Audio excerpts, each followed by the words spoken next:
This video is all about using discourse markers to get a band 6, 7 or above. Discourse markers are super useful signpost phrases that help the listener understand what they are going to say next. Last time you saw Gabby trying to answer the newest IELTS questions using these discourse markers or signpost phrases. This time she has to answer the tricky Part 3 IELTS questions. If she doesn't use all these phrases flexibly, she has to electrocute herself on an electric fence. I know, I'm a terrible husband. If she does, I have to touch the electric fence instead. Gabrielle, do you think you used any of those discourse markers? No, I think all I could hear myself saying was for me, for me, for me. You also used the I think quite a lot, which wasn't in there, but it is a discourse marker. Okay. See if we can improve on those. Okay, I'll try harder. No, it's okay, because, you know, that's part of Band 7 is being able to use them flexibly and appropriately as well. So sometimes you might not have to use them. Okay, the next part is about success. This is part 3. Okay, so how long should I be speaking for these questions? Okay, so for part 3, you've got to talk a bit more generally, and if you could speak for maybe at least about 20 to 30 seconds for each question. Okay. So, yeah, but we're talking more generally, so not necessarily about you, but people or the world or your country in general. Okay, let's talk about success. So are successful people often lonely? Oh, that's a good question. I don't know is the answer, because you can only kind of go from your own experience, but to be honest, I think some people might be lonely if they're very successful, because in order to be successful, I think you have to sacrifice certain things. You have to commit your time to a project, and that may mean that you don't have time for your friends or family as much as you'd like to have. Great. Now, in general, how do people judge or assess the success of others? I guess it depends on the category of success. If it's something academic, then you're judged on what your results are in exams. In life, it can be anything from the car you drive to the husband or wife you have. I think people can be very judgmental. Good. Why do people set goals? It seems to be that goals help you to achieve your dreams and help to focus your energy. So if you don't have goals, it's very easy to drift along in life. But I think people like setting goals because if they reach their goals, it gives them a boost.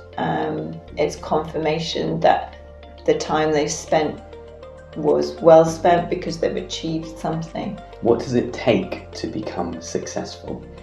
Actually, I think it takes lots of different things, and it depends on the person, but I think perseverance, to not give up, is very important. To make sacrifices for what you want to achieve, to have a positive mindset.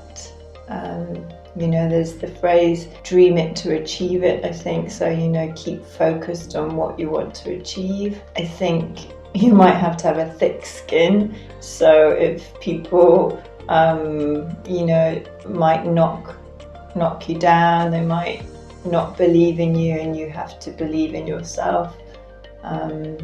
That's really good. And it's quite funny hearing you speak about this, because Gabby's also writing a book at the moment.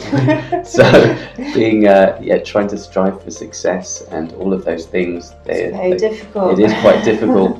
A lot of pain, a lot of tears and suffering. But you did get on the front cover of a magazine this week. That's right. We're now models for bikes. Well, not really. We're just on the front cover, thanks to you. So congratulations to that. I think you need to celebrate your successes sometimes. You. Okay, last couple of questions. You're doing really well. Keep on going. Why is it that some people achieve success faster? Well, I think some people are born with natural talents and not skills, because generally skills you have to learn. But like we were talking about singing, if you're born with a good voice, then you will probably become successful in singing quicker. But I think it's more probably to do with people's mindset and how much they want the thing that they're trying to achieve. So I think personality has a lot to do with success. And then there's life circumstances as well. You know, some people are just in more fortunate life circumstances than other people. If you're born into a stable country with a stable family, and you don't have to worry about money, then possibly you have greater opportunities to be successful, or it's easier at least. But saying that, people in difficult circumstances, they can be more motivated they've got more motivation to go after what they want, and those people can also be, you know, they can get to be successful very quickly sometimes because they're more driven. Great. Thanks very much. Yeah, that was really good. And in fact, I think, you added in a lot of other discourse markers that we hadn't actually put down on the paper before. Right. So we'll put those up at the bottom of the screen. So any of those extra ones that you naturally put in. So overall, how do you think you did today? Oh, not well. I found it. I think because compared to when we last did this, and you just said, "Oh, speak naturally," I was more relaxed. But today, because I was thinking that I had to, you know, fit in discourse markers, it does make you feel different. Yeah, and that's totally what we tell students all the time, isn't it? Think about this, think about this, think about this to put it in, and it does make you feel a bit more I feel very sorry rigid. for you IELTS students that have to think about those things. It's easier if you can just talk naturally, but yeah. And yeah, I guess it is a test, and they have to use something to mark it with. So it tries to like reward natural language, but sometimes you have to try and force some things. So these discourse markers, interesting, they did come out in your speaking in the part 3, but perhaps in part 1, not so much. No. You didn't use them so many times. Yeah.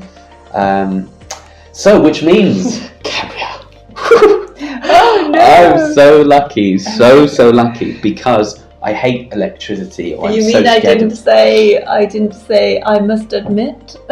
No, that wasn't one of them actually. Oh, It was all the other ones. Oh, right. So yeah, if you ask me, or I didn't you did say use, that, no. I guess. Yeah. Well, which other ones did you use? For me, I think For I me, used you quite a bit. I think you used I suppose, and I didn't use I'd it say that. seems to me that I don't think. no, maybe not. Yeah. Oh no, I have to go and touch electric fence. Yay! I mean, no. Awful. I hope it's not too many volts, because then I do feel a bit bad about making you electrocute yourself. Yeah, thanks. So there we go, guys. Thanks very much. I would very much appreciate it if you subscribed to the channel, because I'm not very successful in the channel at the moment. But as Gabrielle said, I must keep on working harder, have the vision, and keep on going. As you will too. So good luck. Keep on going. You can do it. You can do it. You can do it. Bye. Gabby did pretty well today, and she used all these different discourse markers, but she didn't use them all. Now remember, you don't have to use all the discourse markers in the IELTS speaking test, but to get a band 6, you need to use many different ones, a range, And to get a band 7, you need to use lots of different ones, but flexibly. That is, you need to use them like a native speaker would use them. Do you think you could use all of these different ones? If you found any of this useful today, please do click the subscribe button. But in the meantime, here's Gabby electrocuting herself on the electric fence. Glad it's not me. Electric fence.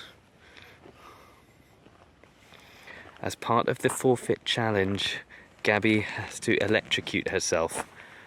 How are you feeling about it? I don't want to do it. We agreed, we had an agreement. Yeah, I'm just going to do it quickly and not think about it.